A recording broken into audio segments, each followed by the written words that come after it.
France Maghreb 2, France Maghreb 2. On va parler maintenant sérieusement. Après de longues tergiversations, on connaît donc enfin le contenu de la réforme des retraites voulue par Emmanuel Macron.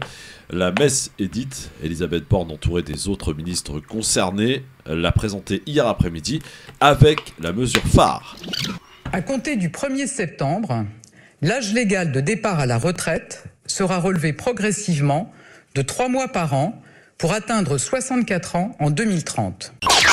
La barre est fixée, donc fini la retraite à 62 ans, on va travailler plus longtemps, sachez-le, et l'âge légal de la retraite va donc passer à 64 ans à l'horizon 2030 pour y arriver, il sera progressivement relevé, 3 mois supplémentaires par an, vous venez de l'entendre, concrètement cela signifie, nés en 1968, seront les premières à devoir atteindre cet âge pour envisager un départ. En parallèle de cette mesure des 64 ans, s'accompagne d'une accélération de l'allongement de la durée de cotisation. À partir de 2027, il faudra alors travailler 43 années pour bénéficier d'une retraite à taux plein. L'âge de départ sans décote, lui, sera maintenu à 67 ans. S'agissant des carrières longues, maintenant, le dispositif sera légèrement assoupli afin que personne ne soit obligé de travailler plus de 44 ans. Lorsque l'âge légal de départ à la retraite aura été porté à 64 ans, il restera à 58 ans pour ceux qui ont commencé à travailler très tôt, avant 16 ans. Pour ceux qui ont commencé entre 16 et 18 ans, la retraite sera possible à partir de 60 ans. Et pour ceux qui ont commencé entre 18 et 20 ans, elle le sera à partir de 62 ans. Alors, sur la pénibilité maintenant, c'est très important, certains seuils pour partir à la retraite plus tôt seront abaissés. Par exemple, le seuil du travail de nuit passera de 120 à 100 nuits par an. Ajoutons aussi que la pension minimum pour les carrières complètes sera relevée à 1 200 €, et cela pour tous les retraités. Comme promis par Emmanuel Macron, le minimum de pension va augmenter donc de 100 € par mois pour les futurs retraités à compter du 1er septembre. Un salarié est payé au SMIC toute sa carrière va donc toucher 85% de sa rémunération. C'est donc un peu moins effectivement que 2 200 € par mois.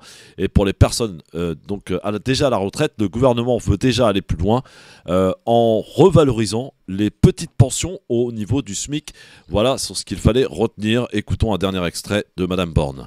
Nous avons décidé d'intégrer dans notre projet la revalorisation des pensions de retraite actuelles pour tous ceux qui ont une carrière complète au niveau du SMIC. Grâce à cette mesure, près de 2 millions de petites retraites vont être augmentées. Ce choix est le fruit de la concertation et notamment des dernières discussions qu'Olivier Dussopt et moi-même avons menées la semaine dernière. Alors, une mesure qui doit encore être précisée dans les prochains jours après des discussions politiques, notamment avec les Républicains, a insisté la Première ministre, évidemment, pour fixer un petit peu la barre, bien entendu. Voilà, je vous ai tout dit, ou presque, concernant ces annonces qui ont été faites hier par la Première ministre, Madame Elisabeth Borne. Les syndicats sont vent debout, espèrent mobiliser, et d'ailleurs, on n'a pas vraiment une lecture précise de ce que va donner cette mobilisation. On ne sait pas vraiment si ça va être suivi. En tout cas, tous les syndicats appellent à une première journée de manifestation, Rafik, le 19 janvier, c'est-à-dire la semaine prochaine. D'abord, sur les annonces faites hier, pas de surprise, pas d'étonnement? Non, sincèrement, pardon. Je pense que c'est une réforme qui était attendue. Ouais. Plusieurs gouvernements ont souhaité mettre en place cette réforme-là et n'ont pas réussi. En l'occurrence, les Républicains. Ils ont tout fait pour que cette réforme soit la leur. Et actuellement, ça va être la réforme du président Macron, où il y a eu énormément de tractations entre Madame Borne et Monsieur Ciotti, où je pense, là, on se dirige vers une alliance des Républicains avec la République En Marche. Je sais plus, Renaissance, c'est ça, je cherche le mot. Donc, moi, personnellement, j'ai fait un petit radio-trottoir pour poser la question avec ton micro et tout aux habitants, aux administrés de ma ville, alors, pour comprendre qu'est-ce que ça donne, comment ça se passe. Alors, la moitié ne comprennent rien. Ils me disent que c'est très opaque, oui, avec l'ensemble des communications, des déclarations. Ils trouvent que c'est toujours très opaque. Donc ils me disent que c'est pas clair. Il y a certains qui sont pour, d'autres qui sont contre. Donc ça dépend de son bord politique, bien sûr. Mais et l'âge. Et l'âge aussi, tout à fait. Donc l'âge, c'est très important.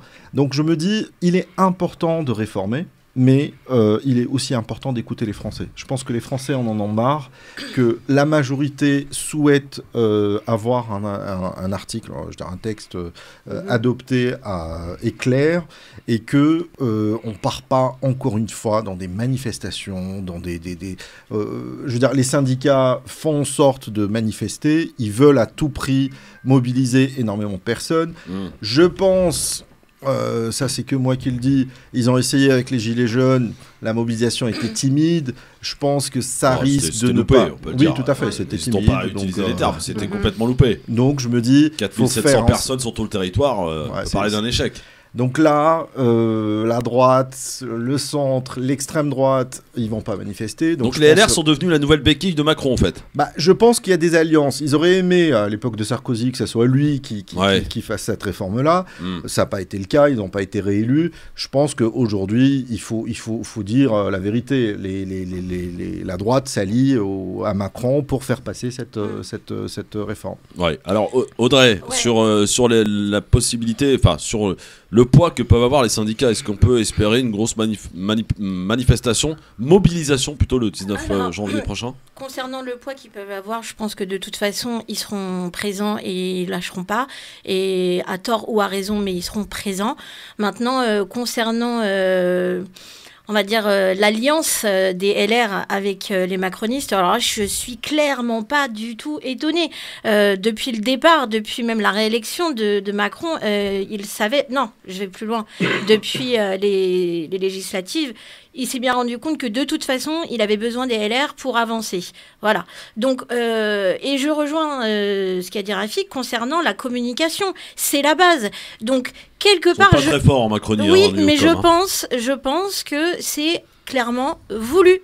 Parce que lorsque notre Premier ministre, qui est l'ancien ministre du Travail, rappelons-le, donc c'est pas vraiment très difficile pour elle... Très technocrate. Voilà, pas très difficile pour elle de s'atteler à cette tâche-là. Clairement, je pense qu'elle s'exprime de façon pondérée, de façon calme, de sorte qu'elle donne l'image que le message est clair. Mais il n'est pas clair du tout pour autant. Donc, je pense qu'il y a une grosse majorité qui vont sûrement aller manifester parce que justement, non seulement ils ne sont pas d'accord, mais en plus, ils n'y comprennent rien. Et je pense que, après, je peux me tromper, mais plus de la majorité des Français ne comprennent pas réellement parce qu'avant, on fonctionnait avec un système de répartition, c'était très très bien, sauf qu'à un moment donné, il faut quand même pas oublier, et ça, c'est vraiment l'idéologie des LR, à partir du moment où on se rend compte qu'il y a un vieillissement de la population, forcément, le système par répartition, ça bloque. Parce que s'il n'y a pas assez d'actifs pour payer les retraites, à un moment donné, ça bloque. Et ça, les LR se rangent vraiment dans cet état d'esprit. Donc je ne suis pas du tout étonnée qu'il se rapproche de Renaissance. Surtout que les a cités 2 fois pendant son discours, donc les Républicains et les Républicains, alors qu'auparavant, elle ne citait pas du tout les Républicains. Et il faut aussi dire que les Républicains ont réussi aussi à s'imposer en disant on veut plus 65 ans, mais ça va être 64 ans. Et là, pour eux, c'est plusieurs de leurs conditions ont été... Mais justement, c'est là où c'est aberrant, c'est que la communication, franchement, elle n'est pas faite correctement. Donc forcément, ça va bloquer. Nasser Lajili, le poids des syndicats aujourd'hui, qu'est-ce qu'il vaut? Alors, il n'y a pas que le poids des syndicats, il y a aussi le poids des Français. Oui, je pense que ça, c'est le plus important. Mais il faut peut-être rappeler que 8 Français sur 10 rejettent cette réforme des retraites. Parce que, peut-être que certains... Elle est impopulaire, oui. Oui, et peut-être que certains ne comprennent pas réellement ce que ça... Et c'est pourtant avec cette mesure, et principalement cette mesure, qu'il a été réélu. Cette réforme mais aussi 2 Français sur 3 disent qu'elle va passer. Alors, Nasser. Elle va passer peut-être, mais moi, je ne pense pas qu'elle passera. Parce qu'il va y avoir des choses qui vont se passer dans les prochaines semaines. Il y a des choses qui sont en train de se dérouler. Après, moi, ce que je retiens, 49.3. C'est l'indécente. C'est l'indécente régression sociale qu'on est en train de vivre dans notre pays. C'est que là, les annonces qu'elle nous a fait, quand on a entendu d'ailleurs le passage que tu as fait passer tout à l'heure, Christophe, où on dit que ceux qui ont commencé à 16 ans pourront partir à la retraite à 58 ans. Donc on incite les jeunes à ne plus étudier aujourd'hui. Mais c'est ça, exactement. C'est ça la réflexion que je me suis faite. Donc on est en train d'inciter les gens à ne plus aller travailler. Voilà. Ça, c'est très grave. Moi, c'est pour ça que je parle de Il y a un régression. âge de décote à 67. C'est pour ça que je parle de régression sociale. Aujourd'hui, notre pays, je ne sais pas où elle va, mais il y a l'art et la manière de faire les choses. Et là, ce que le gouvernement est en train de mettre en place, et que tout le monde aurait aimé faire bien avant, que la gauche, de Hollande comme Sarkozy, aurait voulu le faire, là, Macron veut avoir les pleins pouvoirs en disant « Regardez, moi, pendant que j'étais au pouvoir, j'ai fait cette réforme ». On verra dans les prochaines semaines l'annonce qui a été faite hier par la Premier ministre de notre pays. On verra ce que ça va donner dans les prochains jours. Donc, il y a 2 manifestations qui sont prévues avec les organisations politiques d'un côté et les syndicats de l'autre. Mais au-delà de ceux qui ne sont pas forcément syndiqués, mais qui sont citoyens de ce pays, eh ben, ils aimeraient aussi, on va dire, faire connaître leur mécontentement par rapport à la politique de ce pays. Donc Sonia, sur la te voilà, question de la réforme des retraites. Oui. Mais Rafik, je le vois très sceptique, mais on en discutera. Tout à fait, je suis pas d'accord, mais Mais il n'y a pas de souci. Je laisse Sonia. Sonia, donc ça veut dire que toi, ça y est, 64 ans. Bah oui, malheureusement, mais ce que je comprends pas, c'est qu'ils tiennent pas compte quand même du travail des gens. On a quand même des postes un peu. Alors tout n'est pas encore tout à fait clair là-dessus, sur la pénibilité, etc. Il y a encore plein de choses qui peuvent être annoncées. Déjà que les gens ont du mal à arriver jusqu'à la retraite, dû à l'usure, dû au travail et tout ça. La maladie. Donc voilà, la maladie. Donc je suis un peu surprise de cette réforme quand même. Je pense qu'il faut quand même penser... Mais on te répondra que justement le système devait être réformé parce que justement le système par répartition ne fonctionne plus. Il n'y a pas assez d'actifs. C'est ce qu'on va te répondre, Sonia. C'est ça. Oui, Rafik, pourquoi tu n'étais pas d'accord avec Nasser? Parce que pour moi, c'est un progrès social. Un progrès social? Oui, c'est l'argument qu'elle a mis. En quoi c'est un progrès social, Rafik? Travailler jusqu'à 67 ans, c'est un progrès social? Alors, tu es pour non, c'est pas que je suis pour. Non, mais après... il a le droit, attendez, bien sûr, je dis l'argument de... Premièrement, quand on dit on commence à travailler à 16 ans, ça ne veut pas dire qu'on incite les gens à quitter l'école. Non, c'est qu'il y a de plus en plus de carrières qui commencent très tôt. En l'occurrence, les jeunes apprentis, etc. Donc on met un petit peu, on calcule leur début de carrière, de travail très très très jeune. Mais ça n'empêche qu'on a toujours besoin de cadres, on a besoin de métiers qualifiés, que eux ils vont commencer tard et qu'ils vont sortir tard, prendre leur retraite tard. Donc ça, c'est assez important. Et après, le deuxième point, quand même, c'est une retraite on sait que dans la politique globale, soit on a autant de cotisants, donc on a besoin de personnes qui cotisent de plus en plus, et ça, on l'a pas. On sait que la population française est vieillissante. Il faut ouvrir les portes de l'immigration pour avoir plus d'actifs qui cotisent pour payer les retraites. Et aujourd'hui, c'est pas du tout la politique de la France d'ouvrir ces portes à l'immigration. Donc là, moi j'ai une question à te poser, Rafik. Qu'est-ce que tu penses justement du fait que, et là je rejoins totalement Nasser, il y a quand même un problème concernant les métiers à longue durée où ça nécessite beaucoup d'études. L'élite française, si je puis dire, en fait, je trouve qu'elle n'est pas très favorisée dans l'histoire. Bah non, du tout. C'est ce que je dis. Donc c'est un vrai problème quand même. Les avocats, les médecins, les juges. C'est pour ça que travailler plus tard. Vous verrez que les avocats ne sont pas du tout concernés. Vous allez voir. Ah bon? Non, ils ne sont pas concernés. Je vous le dis. D'ailleurs, les premiers qui ne sont pas forcément concernés, c'est ceux qui sont en train de mettre en place cette réforme d'ailleurs. Oui. Parce qu'Elisabeth Borne va partir à la retraite tranquillement. Macron, il aura 48 ans. Macron, il est tranquille. Attends, il a mon âge. Il a 45 ans. Mais voilà, il a mon âge. Trêve de plaisanterie. Mais quelqu'un qui travaille jusqu'à 67 ans, prenons exemple un éboueur. Oui, des métiers pénibles. Une personne, c'est des métiers pénibles. Ceux qui travaillent dans le bâtiment. Qu'est-ce qu'on va leur dire? Vous allez rester jusqu'à 67 ans pour avoir votre retraite pleine. Ça dépend aussi. Alors 64 moins 43, ça fait combien? Ça fait 21. Oui. Donc si tu commences ta carrière à 21 ans, commencer à cotiser à 21 ans, tu pourras prendre ta retraite à 64 ans. Mais s'il faut calculer comme ça, s'il faut calculer comme ça, on n'est pas... Si je comprends bien, tu incites les gens à arrêter l'école à 21 ans. Et partir travailler. Après, ne soyez pas médecin, ne soyez pas médecin, ne soyez pas... L'idéal, ça serait quand même de faire du cas par cas. Alors évidemment, ça implique beaucoup plus de travail, mais ça me paraît logique que ceux qui ont fait des métiers dits pénibles... Alors ça, pour l'instant, encore pas. C'est pas tout à fait clair. On n'a pas d'annonce claire là-dessus. Et ça devrait être fait d'ailleurs par le. Mais il n'y a pas que ça qui n'est pas clair. Oui. Non, mais parce que. Alors moi, il y a peut-être un truc où je vais peut-être ajouter, c'est que pendant que nous on est en train de travailler sur, pendant que ce gouvernement est en train de mettre en place la réforme des retraites, on a toutes les entreprises du CAC 40 qui aujourd'hui ont touché 80 milliards d'euros qui ont été distribués par les actionnaires. Je crois que j'ai fait une crise. Mais vous imaginez? Voilà, donc voilà ce qu'on va. On est en train de dire qu'il n'y a pas d'argent, qu'on est obligé de faire une réforme sur les retraites. Alors qu'on donne et de l'autre côté, on est en train de, donner de la thune à gogo. Hein. On peut dire ce qu'on veut. C'est de la thune à gogo. C'est du bénéfice qui sont en train de se faire derrière le dos de ceux qui sont en bas. Ceux d'en haut ne sont pas forcément concernés. Et donc, ils sont en train de s'amuser. Mais donc, bon, Rafik, c'est le peuple. Je le vois. C'est le peuple encore qui... Allez, Rafik, lâche-toi. C'est le peuple. Dès lors qu'il faut favoriser on en le parlera PIB, dans un instant, mais c'est encore...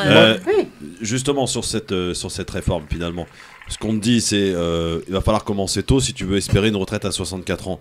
Quand on dit on incite finalement les gens à ne pas aller trop loin dans les études, c'est un peu vrai quand même, Rafik. Bah non, Pourquoi non? Parce que sincèrement, la retraite, elle est faite pour deux types de métiers, je dirais, que je qualifierais les moins qualifiés et les plus qualifiés. Donc quand on parle des moins qualifiés, donc là, il y a la pénibilité. Pas forcément. C'est vraiment pris en compte, c'est étudié, etc. Quand on est plus qualifié, donc là on va cotiser plus et on va prendre sa retraite plus tard. Donc là je dirais qu'on part avec je donne juste un exemple. La durée de vie d'une personne qui fait un travail plus qualifié est beaucoup plus longue, voire de 10 ans plus qu'une personne de moins qualifiée. Donc, on fait en sorte d'étudier ces critères-là. Moi, ce que je n'apprécie pas dans cette réforme, c'est la suppression des régimes spéciaux. Et c'est là, je me dis, quand même, on avait quand même des régimes qui étaient... Alors, pas tous les régimes spéciaux, attention. Hein. Pour moi, j'ai lu que c'était plutôt... l'ensemble des régimes spéciaux feront en sorte de... non, il y en a qui échappent. Alors, explique-nous pourquoi les avocats ne sont pas concernés. Non, c'est une question dans le quiz. Je ne vais pas t'expliquer maintenant. Bon, d'accord. Voilà, il faudra me donner ceux qui ont été maintenus et ceux qui ont été suspendus, dégagés, quoi. Donc, juste pour rebondir, tout à l'heure, il disait que la majorité des Français ne sont pas d'accord. Moi, je pense qu'il ne faut pas monter les Français les uns. Alors, à part les retraités, ils sont d'accord, en grande majorité d'ailleurs. Les retraités, c'est normal, ils ont une augmentation en plus. Mais c'est mérité, hein. C'est quoi ce portable-là? Vous croyez où là? Je me mets en... Bah alors, Sonia? Alors, moi, juste pour finir, j'ai lu tout à l'heure que 2 Français sur 3 sont sûrs que cette réforme va passer, parce que dans le pire des cas, il y aura un énième 49.3. Non, mais elle va passer, bien sûr. Non, mais il y a toujours l'arme magique. Hein. Oui, mais ils veulent que ça passe. Quelle concession va-t-il faire le gouvernement face à... Alors, tout va dépendre, Rafik, de la mobilisation. De la mobilisation. Parce que là, aujourd'hui, personne n'est capable de dire... si vraiment la mobilisation va être importante ou pas. Alors, on ne sait pas vraiment et réellement ce que pèsent des syndicats aujourd'hui. Ni si les politiques de gauche pourraient ramener du monde dans les rues. La mobilisation va se faire... Et puis il faut rajouter quand même un élément important. Je veux dire, les gilets jaunes, ils s'en sont pris tous les samedis sur la gueule. Ils se sont fait cramer. C'est exactement ce que j'allais dire. Combien de personnes, au bout d'un moment, ça suffit, quoi. Combien de personnes mais on empêche les gens de manifester, c'est pas normal. Combien de personnes se sont mobilisées pour les gilets jaunes et qu'à la fin, on n'a jamais eu. Attendez, laissez terminer une phrase quand même. On a payé, je veux dire, récemment, on a payé le litre d'essence à 2 euros. Alors qu'au départ, c'était juste quelques centimes de plus et tout le monde s'est mobilisé. Donc aujourd'hui, je me dis, les manifestations ne servent pas à grand-chose parce que le peuple n'est pas écouté réellement. Donc on fait en sorte de penser qu'on les écoute, mais les réformes passent. Et celle-là va passer. Il y a quand même un point supplémentaire, c'est que les Gilets jaunes, certes, ont manifesté pendant plusieurs semaines, mais les revendications, elles ont augmenté petit à petit parce que effectivement, c'est parti, donc comme tu l'as très bien dit par rapport à l'essence, au prix de l'essence qui était hallucinant. Mais petit à petit, les revendications, elles sont devenues, je ne vais pas dire évasives, mais c'était justifié, hein, je ne dis pas ça. Là, si mobilisation il y a, ce que j'en suis convaincue, eh bien là, ce serait contre une réforme réelle. On avait connu ça il y a très très longtemps sous... comment elle s'appelle? C'était pour la réforme du travail. La loi El Khomri, non? La loi El Khomri, exactement. En 2016. En 2016, oui. Et donc, il y en a eu une beaucoup plus spectaculaire en 1995. C'était pas le CPA. Contre Juppé. Oui, c'est ça. Et là, c'était vraiment 3 semaines pour le coup, tout était fermé. Oui, parce qu'il y avait beaucoup. En plus, les jeunes s'y étaient greffés, donc forcément. C'était chaud. Oui, voilà. Mais ce que je veux dire par là. T'avais pas connu ça? Si, moi j'ai connu, j'y étais.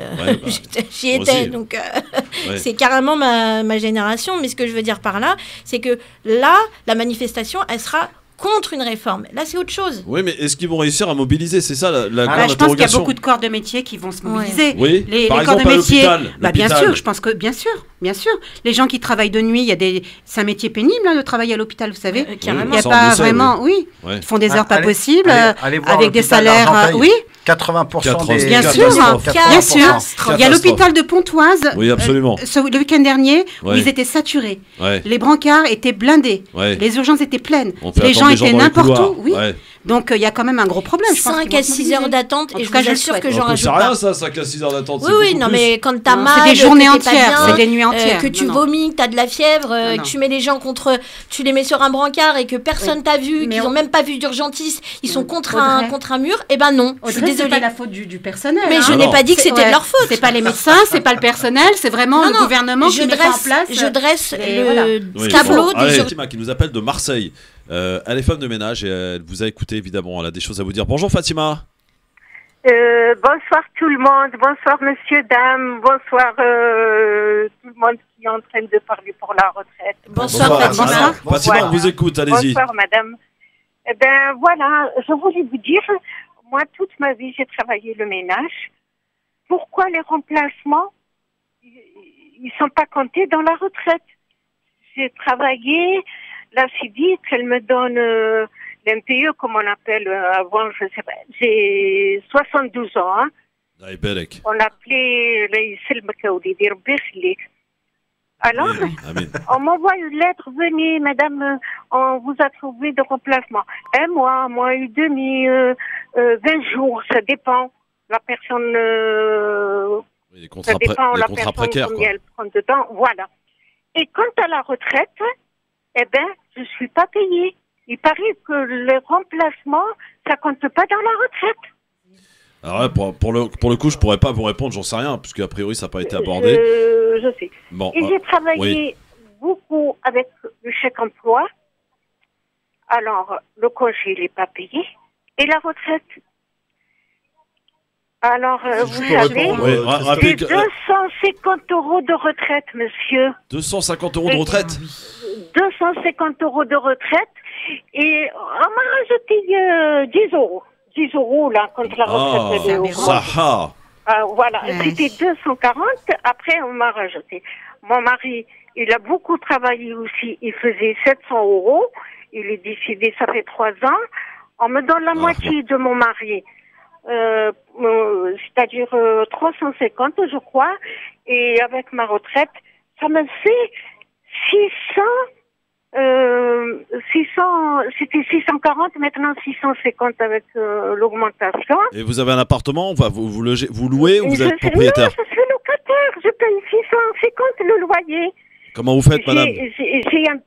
J'ai un peu le complémentaire 180, on m'a augmenté 5%, ça fait 190. Comment c'est possible, madame? Bon, j'ai vous- la mutuelle Ouais. à 300 € la mutuelle sociale. Bon, merci mon Dieu que je paye pas le médicament parce que j'ai le glaucome aux yeux. Alors, je suis à 100%, je paye pas le docteur ni le médicament, ça. Mais je paye le gaz. Électricité, on me donne un peu quand même. L'électricité, on m'en verse, je crois, 120 €, 140 € Ouais. sur le En clair, DF. Fatima, en clair, franchement, vous n'avez pas beaucoup de main-d'œuvre, quoi. Vous n'avez pas beaucoup de possibilités de pouvoir vivre correctement. Parce que si on en croit vos moyens, c'est très très limité, là. Vous savez ce que je fais, comment je fais pour vivre? Dites-moi, J'habite Fatima. à côté de la boulangère le soir. Au lieu qu'elle jette le pain, elle le donne à des gens comme moi. On se met de côté, après elle nous donne des terrible. sachets, on prend 2-3 baguettes. Et j'ai un légume à la place, un peu Paul, un monsieur qui fait les légumes. Le soir aussi, il me donne un peu de légumes abîmés et tout et tout. Et c'est comme ça que je vis. Et je paye le loyer, et le loyer, ça augmente tous les ans. Et c'est-à-dire que je suis 37 ans dans cet appartement. Et Merci le beaucoup. loyer, Oui. ça m'a augmenté tous les ans, et tout ceci, cela. Je suis tout le temps découvert. Alors l'assistant social me dit, mais moi je peux rien faire, voilà, il y a ceci, il y a cela, et tout, plein de choses. Et je suis française, si on veut dire, je suis d'une nationalité française, quoi. Voilà. Fatima, merci Alors, beaucoup pour votre témoignage parce que ça reflète bien la situation quand même compliquée, notamment des gens comme vous. Vous avez 72 ans, vous avez travaillé toute votre vie, vous avez fait des remplacements, ça n'a pas été pris en compte, vous avez 250 € de retraite. C'est lamentable, c'est minable, il n'y a pas de mots en fait, c'est très dur à entendre. Je pars jamais en voyage, je vais voir jamais mes parents. Maman, ça fait 10 ans qu'elle est morte, j'ai des frères et tout là-bas en Algérie. Eh ben, ça fait plus que de 15 ans, je les ai pas vus. On me téléphone, oui, et les gens comment ils font qui sont en France, ils croient qu'on ramasse les sous par terre ou quoi? Et voilà. Alors, Rafik, vas-y, je t'en prie. Rafik, t'as écouté Fatima, là on est dans le concret là. Ah, tout à fait, tout à fait. Après, il faut dire que la loi prévoit qu'à partir de l'âge de 75 ans, les loyers n'augmenteront plus. Donc ça, c'est la loi qui est passée. Je comprends pas très bien votre situation, parce que pour avoir 250 € de retraite, je pense que vous avez... Non mais je vous crois, madame. Mais je pense que vous n'avez pas travaillé pendant toute votre vie, je veux dire, d'active. Maintenant... À partir monsieur. Oui. J'ai travaillé à peu près de 28 ans. J'avais 28 ans ou 30 ans. D'accord.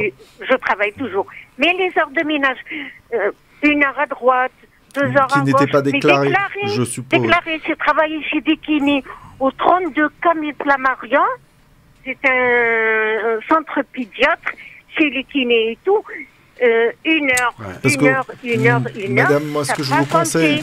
La retraite. Et pourtant, dans la fiche de paie, c'est écrit la retraite. Alors, ce que je vous conseille, c'est de prendre contact avec votre mairie. Il y a toujours des départements, je dirais, d'aide sociale qui peuvent vous orienter. Elle te l'a dit tout à l'heure, les assistants sociales, ils peuvent rien pour elle. Non, mais là, c'est la mairie. C'est le CCAS. Oui, mais c'est le CCAS, c'est quoi? C'est l'assistante sociale. Pas forcément. Vous savez, monsieur, je suis allée au moins 5 ou 6 fois à la mairie. On m'a envoyé à la Joliette, là, pour... le département. Moi, je veux intervenir. À Marseille Habitat, là. Oui. Il y a des associations. Alors... posez votre dossier, il y a un tas de papiers, j'ai déposé, j'ai pas eu de réponse. Non mais, Nasser, vous vous imaginez ce qui vient d'être dit par une dame de 72 ans, quand même, oui. Et on lui dit, allez à la mairie pour faire des démarches administratives. Elle a sué toute sa vie, elle a travaillé toute sa vie pour qu'elle touche 260 € de retraite. Non, mais c'est pas envers toi que je dis ça, mais je trouve que c'est inacceptable. Une femme de 72 ans aujourd'hui, elle est toujours dans la difficulté d'aller voir ses frères et sœurs en Algérie parce qu'elle ne peut pas se permettre d'y aller. Elle paye un loyer de 600 € parce qu'elle n'a pas le choix, sinon elle dort dehors. Il y a des milliers dans ce écoutez, non, bien sûr, mais oui, mais on a des millions. Mais moi, j'étais dans ce domaine-là, pourquoi? Parce que j'ai suivi des Chibani qui vivent dans des foyers, qui ont plus de 80 ans et qui ont travaillé pendant plusieurs années au noir, et on les a fait croire qu'ils étaient déclarés. Donc ils avaient des fausses fiches de paye. Ça, c'était dans les années 70-80. Ouais. Et aujourd'hui, ces gens-là sont victimes de ce qui est en train de se passer. C'est des personnes, comme je le disais tout à l'heure, qui se sont sacrifiées pour nous. Le travail qu'ils ont fait dans leur vie, on serait incapable de faire un tiers de ce qu'ils ont fait. Et sincèrement, je voudrais vous saluer, madame, par rapport à tout ce que vous avez fait. Sachez qu'il y a... Je vous coupe la parole, s'il vous plaît, excusez-moi. Allez-y, et le ménage de l'autre fois, c'est pas comme maintenant. Maintenant, les femmes de ménage, ils font pas tout comme avant. Moi, avant, je brossais le parterre, j'esserrais les meubles. Après, je vais les faire briller. Je lave la cuisine entièrement, savonnée. C'est le ménage d'avant. Vous comprenez? C'était pénible. C'est pas le ménage, c'est maintenant. Maintenant, c'est des sociétés, donc c'est différent. Ouais. En tout cas, merci beaucoup, Fatima, pour votre témoignage. Il est parlant, il est illustrant. Bon courage. Bon courage, madame, et merci. Pardon, est-ce que, Fatima, vous pourriez... Oui, Fatima. Ça m'a brisé le cœur, j'étais obligée de vous appeler. Et vous avez bien fait, Fatima. Est-ce que vous accepteriez de donner votre numéro de téléphone pour peut-être des gens sur Marseille qui pourraient éventuellement vous apporter de l'aide, soit... Je vais vous dire une chose. Oui, Fatima. Je vais vous appeler après parce que je ne l'ai pas en tête, j'étais cambriolée. Il n'y a pas de problème, d'accord. Appelez-nous pendant la pause. C'est un nouveau Appelez-nous pendant la pause pub, ma chère Fatima, et on notera votre numéro de téléphone, d'accord? Il est s'afficher chez vous. Oui, mais je l'ai pas vu parce que mes lunettes marchent pas bien. Merci beaucoup, Fatima, en tout cas. Merci. Et on vous embrasse très fort, Fatima. Merci beaucoup. Prenez soin de vous, madame. Vous parlez la vérité. Amin. Merci beaucoup. C'est pour ça que je vous ai appelé. Eh ben, c'est gentil. Merci d'avoir appelé, Fatima. Parce que maintenant, même quand je parle avec quelqu'un d'autre, il faut te contenter avec ce que vous avez. Voilà, c'est grave. Non, c'est scandaleux de dire ça. Merci, Fatima. On vous embrasse. Merci Bon beaucoup. courage, À madame. très Au bientôt. revoir. Bah voilà. Écoutez, je pense qu'il n'y a rien à rajouter pour le coup. Non. Juste à écouter et à s'incliner devant ce témoignage. Allez, on passe.